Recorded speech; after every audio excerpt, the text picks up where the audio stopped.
The Reconstructionist Radio Podcast Network presents Axe to the Root with Bo Marinov, where you get a Christian Reconstructionist perspective on the pressing issues of today.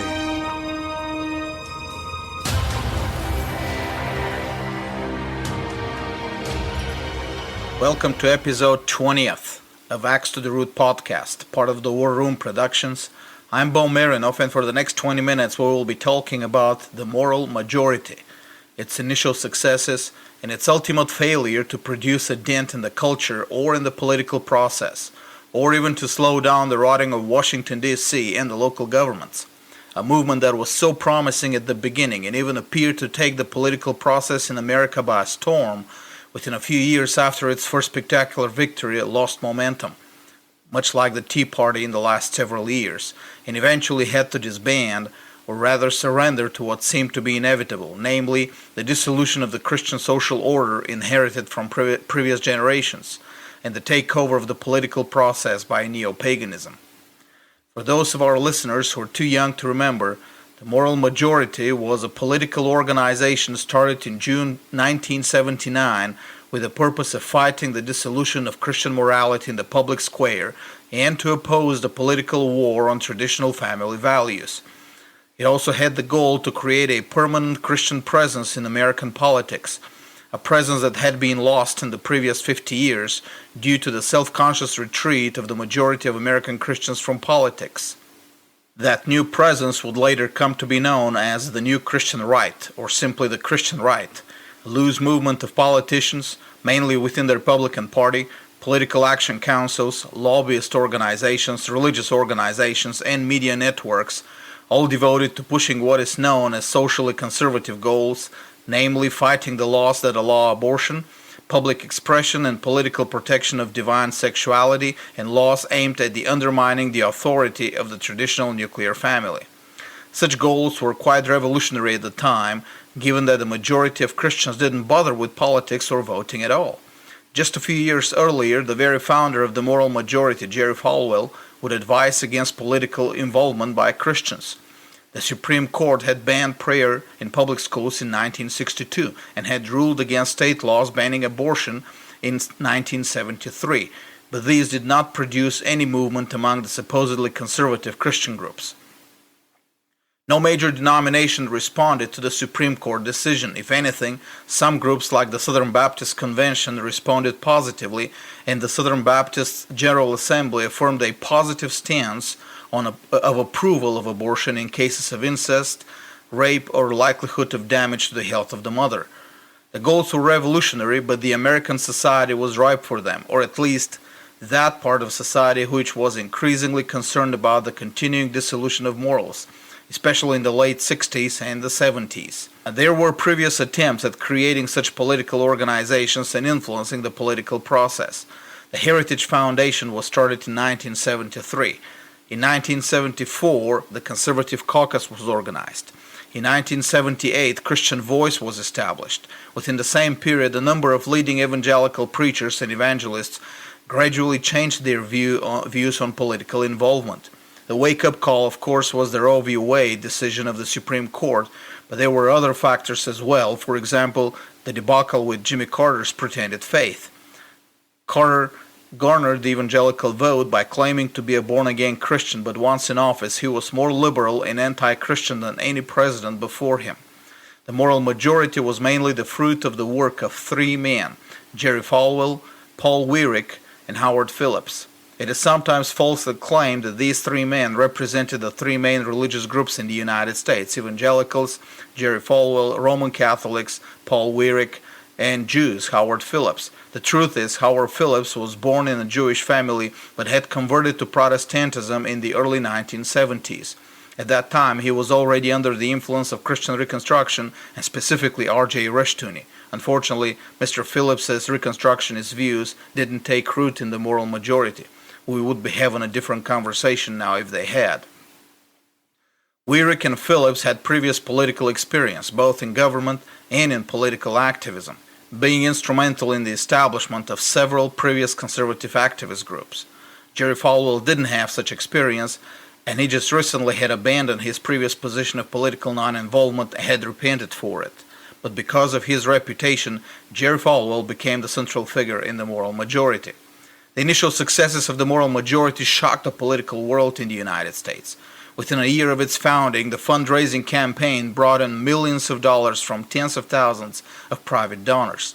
The mail list, always an indicator of the success of a public ministry, grew by another 100,000 within that same year. Given that the moral majority was mainly active in the South, economically inferior to the rest of the nation at the time, and had chapters in only 18 states, this was a significant achievement, all this money that was coming in. In one primary after another, candidates supported by the moral majority defeated the liberal candidates and opened the door for a political change that Capitol Hill hadn't seen since the 1950s. Then the moral majority got involved in the presidential race just a couple of months before the elections. Ronald Reagan was still trailing Jimmy Carter by a double-digit difference. Within a month, the difference was not only closed, but it was Carter trailing Reagan. Within another month, Reagan carried 44 states in what was one of the most astounding victories in America's politics. Of course, ascribing all of it to the moral majority would be an overstatement. Many other factors contributed, like the sorry state of the economy, Carter's foreign policy failures, etc. How much of a factor the moral majority was can't be measured exactly, but one thing was sure. What the historian Godfrey Hodgson called in an essay of 1976 the liberal consensus in the society was crumbling down. There was no real consensus. America had a silent majority which disagreed with that liberal consensus, and apparently the moral majority found the right message to tap into the power and energy of that silent majority. But the first disappointments came almost immediately after the election. Ronald Reagan didn't turn out to be the Moses the evangelicals expected him to be. Always rather uncomfortable when speaking on socially conservative issues, he did nothing against abortion in the first year of his presidency. In addition, he appointed Sandra O'Connor to the Supreme Court, a move heavily opposed by the moral majority with no success. Reagan didn't change his mind, and some Republicans in the Senate who vowed to vote against her nomination eventually voted for it. Neither the newly elected Republican congressmen, elected with the support of the moral majority, nor the new Republican majority in the Senate initiated anything towards achieving the goals of the new Christian right. Almost immediately after the elections, the level of donations started dropping, presumably since the moral majority had betted all on the presidential elections, and since the elections were won by the right candidate. The donors didn't perceive that the danger was the same as before the election.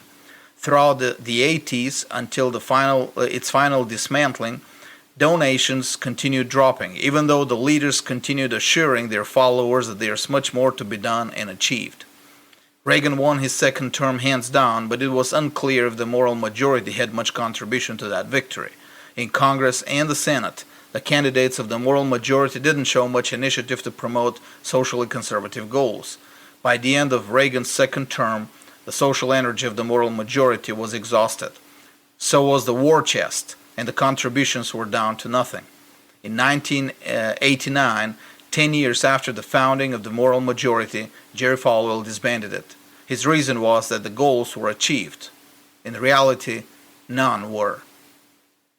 Leaving the details of history for another time, it's worth delving into the real reasons for the failure of the moral majority. After all, we in our time have seen the same failure over and over again of the religious right. We have also seen the failure of evangelical ministries, no matter how much money we pour into them, to change the course of America's moral downfall. With all these failures, seems like it's time to start figuring out what leads to these failures. The greatest problem with the moral majority can and could at the time, if they had ears to hear, be derived from Ronald Reagan's attitude to them. Throughout his campaign and later in office, Reagan was quite uncomfortable and awkward about their support. Not that he rejected their goals. To the contrary, he continued using the same socially conservative rhetoric as he did before his campaign. But when he came to enacting policies on goals of the moral majority, his reply was always the same. I'm not going to waste precious political capital on these goals. We need to take care of the economy first. Now, Retrospectively, it is easy to blame Ronald Reagan for being hypocritical and not really concerned about a bloody massacre of unborn children in America. But let's not judge Reagan before we start the judgment from the house of God. At the time, the church itself was not sure yet whether abortion was an important battle to fight at all. Remember, just a few years before Reagan's election, the Southern Baptist General Assembly was still in favor of abortion. By the early 1980s, there were still not many sermons against abortion. When Operation Rescue started in 1986, the church still hadn't awakened to the evils of abortion. Only a precious minimal number of churches really supported Operation Rescue. In fact, most big celebrity ministries were against them, and John MacArthur, for example, encouraged the deputy police chief of Los Angeles, a deacon in his own church, to use force against the rescuers. It resulted in brutal torture of rescuers on the street, and one pregnant mother was kicked by the cops until her baby died in the womb. In fact, MacArthur basically saved the abortion clinics in Los Angeles from Operation Rescue. Others, like Bob Jones University, joined the moral majority for the wrong reasons: to protect their tax-free status, threatened by the IRS for their racial segregation on campus. Paul Weirick would later remember that a good number of Christian schools who joined the moral majority were concerned more with their tax-exempt status in relation to segregation, calling it religious liberty, than with the plight of the unborn. It's easy now to blame Reagan for not making abortion his priority, but let's keep in mind that Reagan was only following the church, and the church hadn't made abortion its priority yet. The judgment must always begin from the house of God. What is more important is that Reagan's response, emphasizing other priorities, showed that he considered the moral majority a one-issue lobbying group. When your advisors have a comprehensive view, with a strategic view of priorities in the context of a fully consistent worldview, you don't tell them to go fly a kite until the time of their priorities come. You listen to such advisors. But when someone comes obsessed with one issue only, unconcerned about the full picture, you tell them to wait outside. That's what Reagan did to the moral majority. Don't get me wrong, abortion is a very serious issue, and I'm not trying here to justify Reagan's lack of concern about it. The truth is, however, that indeed, the moral majority had no comprehensive view of reality. Its leaders were focused on one or maybe a couple issues, but they were oblivious to the larger world out there and had no idea what a Christian strategy should be in such a world. They bewailed the immorality of American politics, but they had no idea what a fully consistent moral politics or civil government would look like. As I pointed out, many of them had the wrong idea about what the right political goals should be, keeping tax-exempt status with racial segregation policies, for example. But even those who had the right priorities, abortion, had no idea how abortion fit in the bigger picture of the American society, and in the bigger picture of the biblical view of society. Even more precisely, they had no bigger picture. They could see how morality played in certain issues like sodomy and abortion, but they couldn't see any application of the ethical principles of the Bible to politics in general: taxation, regulations, monetary policies, foreign policy, technology, government schools, unions, etc., etc., etc. in the early 1980s.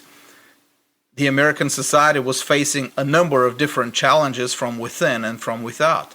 The moral majority had no answer to any of them, and neither did it have a comprehensive and consistent biblical worldview to answer any of them in a strategic, consistent manner. It was only concerned with a couple of these challenges, and it had no idea what needed to be done besides electing the right people to power. In a very real sense, the moral majority was looking for a Messiah who would know what to do without being held by the church. Short of a Messiah, they had no plan, and no worldview to make a plan. This lack of comprehensive worldview also led the moral majority to misjudge the real problem and the real immorality in the society. For them, the immoral revolution started sometime in the mid-1960s with the hippies and the sexual revolution in Woodstock, or in the political arena with a ban on prayer by the Supreme Court in 1962, or Roe v. Wade in 1973. Somehow, if America could return to the good times of the 1950s, with the prevalence of that American spirit and the traditional values, things would be so good. The problem is, America's immorality didn't start in the 1960s. The events in the 1960s were only a symptom of the true immorality that started much earlier in the first half of the 20th century.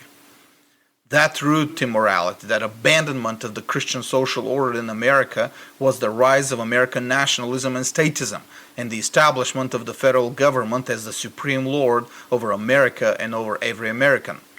The Federal Reserve, the federal income tax, the government schools, the laws restricting immigration, the Social Security Ponzi scheme, individual and corporate welfare. In fact, corporate started much earlier. Keep this in mind. Standing armies, an empire abroad. All these were established way before the 1960s, and they all had the purpose of placing enough power in the hands of the federal government to make any resistance against its policies futile. Abortion and sodomy wouldn't become part of national politics unless there was an all-powerful federal government, contrary to the earlier decentralized individualist Christian social order, which federal government could pass its policies unafraid of any political challenges.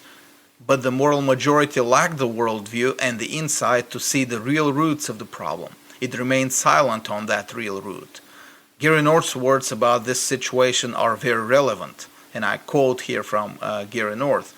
The churches find themselves temporarily outgunned and undermanned in today's confrontation with the state because conservative, Bible-believing preachers have not been reliable pastors for 4 generations. They have not called the attention of church members to the inescapable conflict between the society of Satan and God's society. They have not set forth the principles of righteous, God-ordained civil government, generation after generation. They have neglected the law of God. This was also the sin of the Levites in ancient Israel, and it led to the apostasy and subsequent enslavement of Israel on several occasions. Pastors have not preached that taxation at 10% or above is immoral by biblical standards, 1 Samuel 8, 15 and 17, since it elevates the state to the level of the church, which alone can legitimately collect 10% of one's increase. They have not warned the flock constantly against fiat money, fractional reserve banking, and the Federal Reserve System, which debases the currency unit, in direct violation of the biblical requirements of honest weights and measures. Christians were politically silent in the United States in 1913, when the 16th Amendment was passed, establishing the federal income tax, the same year in which the Federal Reserve System was created. From the end of the Civil War until the 1960s, conservative critics of the social gospel movement had no systematic, Bible-based criticism of the liberal social, political, and economic programs. The social gospel had its critics, but the critics never attempted to offer a full-scale biblical alternative set of programs. End of quote. Even when it came to the central issues that the moral majority was concerned about, abortion and sodomy, it had no systematic judicial approach to these issues on the basis of the Bible. The moral majority's sales pitch was, we're defending the traditional family. This pitch worked for a while, but then, since the organization's goals were political, it had to have some form of consistent judicial view of how the civil government should deal with the two evils. Abortion was acknowledged as murder, although not right away. It wasn't until the Operation Rescue started in 1986 that the Christian right started referring to abortion as murder. But the new Christian right could not bring itself to the point of declaring that abortionists should get the same prevalent civil penalty as that for murder, let alone ask for the biblical penalty, death. Concerning sodomy, the situation was the same. Every state had laws on the books against sodomy, but the moral majority never asked for those to be implemented, let alone ask for the biblical penalty, death. Their defense of the family eventually earned the reputation of wishful thinking. They had no consistent worldview behind their goals, and therefore could have no strategy for achieving them, and no clear vision of what a judicial system would look like if it applied their goals in practice. The result of this lack of vision of what a biblical government should look like, the moral majority expected its goals to be achieved within the context of the executive federal state developed in the first half of the 20th century, and that state was developed by statists like Theodore Roosevelt, Woodrow Wilson, and Franklin Delano Roosevelt. With all its executive agencies and policies from the Federal Reserve to the system of government schools, but that executive state was, and still is, immoral by its origin. It is not the original social order of the United States, and it certainly has nothing to do with the biblical view of civil government. The leaders of the moral majority didn't stop to make an analysis of whether it was possible at all to achieve moral goals using the apparatus of a state whose very origin is immoral and anti-Christian. They made the same mistake many conservatives make today when they say that the public schools are failing or that the Federal Reserve has failed. To the contrary, they are very successful in their assigned tasks. In the same way, the system of federal government and courts formed in the first half of the 20th century did not fail to maintain a level of morality in the civil sphere. It never had such a purpose. That system was created by the enemies of God with the express purpose to destroy the moral character of government and to promote immorality by the means of state policies. Jerry Falwell never seemed to have made that connection between the nature of the federal government and the promotion of immorality as a policy. Even in the last several years of his life, when he tried to revive and restore the moral majority, he still didn't get it. And he still continued trying to seek solutions within the very structure of government which was designed to create the problems in the first place. And of course, it didn't help that most of the leaders of the moral majority had an eschatology that instilled in both leaders and followers a deeply pessimistic view of the future. Conservatism as a political ideology is by default pessimistic. Combined with the pessimism of the premillennial and amillennial eschatology prevalent in the 1980s, it discouraged any positive expectations. The 1980s saw the culmination of end-time books. Hal Lindsey made his best millions during that same period. Others made good money too on the same fad. Remember 88 Reasons to Believe the Rapture Will Be in 88? For all the concern with the moral disintegration of America, most of those who should have supported the moral majority preferred to pass. After all, that disintegration was only a fulfillment of the prophecy. The moral majority didn't address this psychology with an optimistic eschatology. To the contrary, its own leaders espoused the same pessimism. Thus, even if they had any comprehensive worldview, they wouldn't have the emotional and intellectual fuel to prepare a long-term strategy. After all, you don't polish the brass on a sinking ship, let alone make a plan for its voyages for years ahead. When the moral majority was dissolved, no one was surprised. The majority of Christians in the United States expected things to get worse. In the final account, what killed the moral majority after its initial successes was its own lack of comprehensive biblical worldview and its lack of optimism for the future. Without these, any organization will spin its wheels for years and will eventually run out of fuel and dissipate its capital. In addition, it won't be considered seriously by others in the arena. Being hyperactive without a clear goal or vision is a sign of insanity, and your enemies eventually notice it. They don't have to do much to defeat you. Leaving you to your own hyperactivity until you run out of fuel is enough. That's what happened to the moral majority. And that's what's going to happen to any organization or movement which do not learn these lessons. That success never comes to those who lack a comprehensive vision and a positive expectation of the future. The book I will assign this week for reading is Tactics of Christian Resistance, a collection of many essays with editor Gary North. The book was written back in the 1980s, at the time when the moral majority was exercising its greatest influence on American politics. If you read the book carefully, you will see that the authors in it predicted the failure of the moral majority, and an even more careful reading will help you build your own work and ministry in ways that will give you long-term success. I read that book in the 1990s, and I based my ministry in Bulgaria on it. That's why our work there is growing, not by using scare tactics, but by preaching a comprehensive worldview and the victory of the gospel in history. Again, my appeal to you all is this: help me grow it even more. Visit BulgarianReformation.com, subscribe to the newsletters, and donate for publishing Christian books in Bulgaria. And God bless you all. This was a Reconstructionist Radio War Room production. Axe to the Root with Bo Marinov. Please visit BojidarMarinov.com and ReconstructionistRadio.com/Axe to the Root.